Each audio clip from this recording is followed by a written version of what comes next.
चलिए एक छोटा मेरे आरंग विधानसभा के आरंग जनपद में एक कुमारी घाट है जिसमें मशीन अलाउ नहीं है। बिलासपुर से आरंग कहाँ आ गए भाई? तो इसी में रेत खदान का विषय ही है, इसमें कार्यवाही जो हुई है प्रश्न बिलासपुर का है ना, तो चलो कोई भी बात पूछ लो, वहाँ मंत्री भी जवाब देना चाहे कुमारी तो दे। घाट में मशीन लोडिंग अलाउ नहीं है। लेबर लोगों को वहाँ वर्क दिया जाए, लेबरों से करवाया जाए, लेकिन वहाँ अवैध रूप से मशीन चलाया जा रहा है और लगभग 5-5, 6-6 चलिए बता दीजिए, अवैध है तो उसको जब्त करवाइए।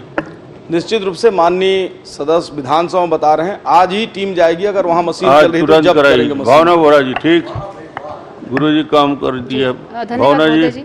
मेरा प्रश्न ये है कि जो आंगनबाड़ी केंद्रों में जो सहायिकाएं या कार्यकर्ताएं जो काम करती हैं, कभी कभी स्थिति देखी गई है कि बच्चों के परिजनों को वो कुछ विषय को समझाने में असफल भी रहती हैं। तो मेरा प्रश्न ये है कि आंगनबाड़ी कार्यकर्ताओं हेतु शिक्षा अर्हता का मापदंड क्या तय किया गया है? बताइए मंत्री जी, फिर पूछ लीजिए। आंगनबाड़ी कार्यकर्ताओं हेतु शिक्षा अर्हता का मापदंड क्या तय किया गया है?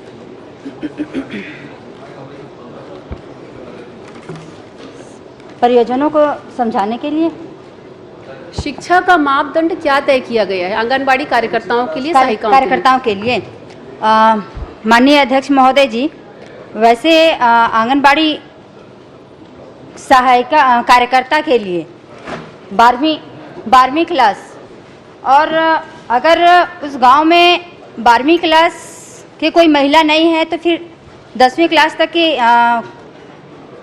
महिलाओं को भी लिया जाता है। चलिए 12वीं या 10वीं। मोदी जी, इसमें मेरा प्रश्न ये है कि लगातार आंगनबाड़ी केंद्रों में बच्चों की संख्या जो कम होती जा रही है, तो क्या वहाँ आंगनबाड़ी केंद्रों के अलावा जो केंद्र संचालित हैं उसके अलावा भी उनकी रिपोर्टिंग परियोजना अधिकारी के अलावा क्या हायर अथॉरिटी के द्वारा लिया जाता है? क्योंकि जैसे आंगनबाड़ी में बच्चों की संख्या कम होती जा रही है, वो काफ़ी चिंता का विषय है।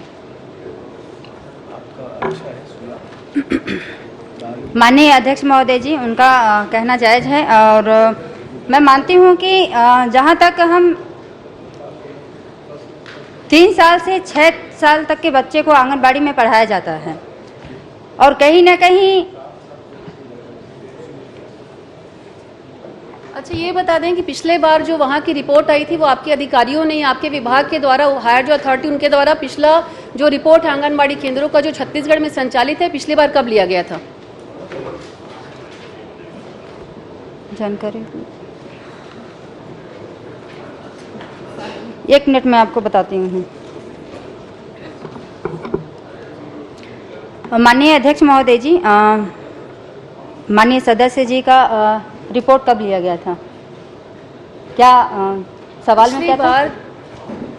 आंगनबाड़ी केंद्र जितने भी छत्तीसगढ़ में संचालित हैं, उनकी जो रिपोर्ट है बच्चों की, चाहे वो कुपोषण से संबंधित हो, आहार से संबंधित हो, उनके डेवलपमेंट से संबंधित हो, या प्रोटीन आहार देने के विषय में हो, पिछले बार परियोजना अधिकारी के अलावा क्या छत्तीसगढ़ के प्रशासनिक अधिकारियों के द्वारा, संबंधित विभाग के द्वारा उनकी रिपोर्ट या उनका सर्वे कब किया गया था, भौतिक सर्वे?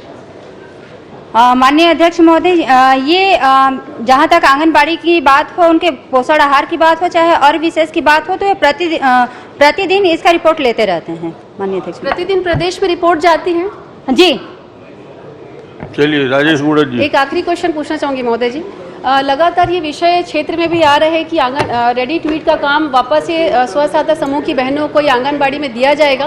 तो मैं पूछना चाहती हूँ कि इसका क्या कोई विशेष तिथि तय की गई है कि इस तिथि के बाद हम वो काम एसएचजी ग्रुप को देंगे, रेडी टू ईट वाला, और उसकी प्रक्रिया क्या होगी? अगर समूह, क्योंकि लाखों की संख्या में है, तो समूह जिसको हम प्राथमिकता देंगे, हमारी प्राथमिकता क्या होगी उन समूहों को लेकर के जिनको हम रेडी टू ईट का काम देने वाले हैं?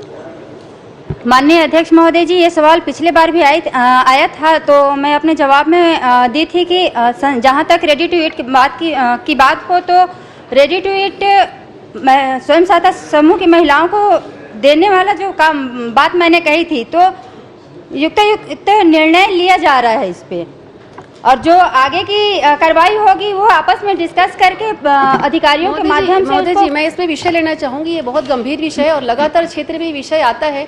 जब जवाब मंत्री जी का, महोदय जी का आया था, उसको लगभग 10 से 15 दिन होने आ गए। अगर वही जवाब 15 दिन के बाद भी मिलेगा तो फिर आगे की वस्तु स्थिति क्या रहेगी? कृपया उस पे क्या तो डेट बता दें। माननीय अध्यक्ष महोदय जी, मैं आपको बताना चाहूंगी कि अभी सत्र चल रहे हैं।